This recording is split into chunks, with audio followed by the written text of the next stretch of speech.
Guys, এই যে আমি এখন ভাজি করব। এই যে এটা কি পেঁয়াজ কলি, আরে এই যে এটা কি বলতে পারেন, কলই শাক। এটা দিয়ে ভাজি করব। কলই শাকটা দেশের থেকে পাঠাইছে, তো একদম ঝুরি ঝুরি করে ডিপ করে। আমি আবার ডিপ নরমাল করে চিপড়াই নিছি। যে এই যে এটা দিয়ে ভাজি করব। পেঁয়াজ রসুন দিয়ে দিচ্ছি, কাঁচামরিচ।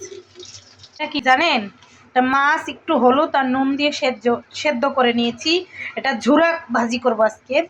মাছটা এখন বেছে কাটা ফেলিয়ে তারপরে যে লেবু পাতা দিয়ে রসুন পেঁয়াজ দিয়ে ভাজি করব, ওই ঝুরা করব। এটা আমাদের দেশে বলে ঝুরা। মাছটা ঝুরা করার কারণ আছে, মাছটা যদি একটু গন্ধ খারাপ আসে বা খারাপ লাগে এর জন্য। মাছটা অনেক দিন হয়ে গেছে তো ফ্রিজে, তাই।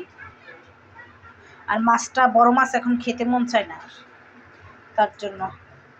এই যে পেঁয়াজের কলি দিচ্ছি, এই যে হলুদটা দিয়ে দিচ্ছি, সাথে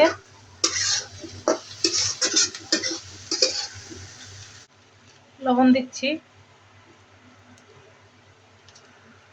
এই যে প্রায় হয়ে গেছে, এখন কলাই শাকটা দিব।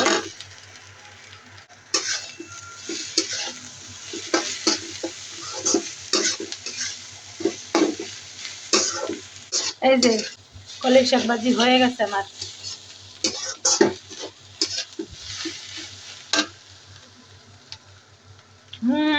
সেই হয়েছে, সেই। জালটা আমি অফ করে দিয়েছি, একটু হালকা নুন লাগবে, কারণ বেশি জাল দিলে কলাই শাক আবার সবুজ কালার থাকবে না বা ভালো লাগবে না।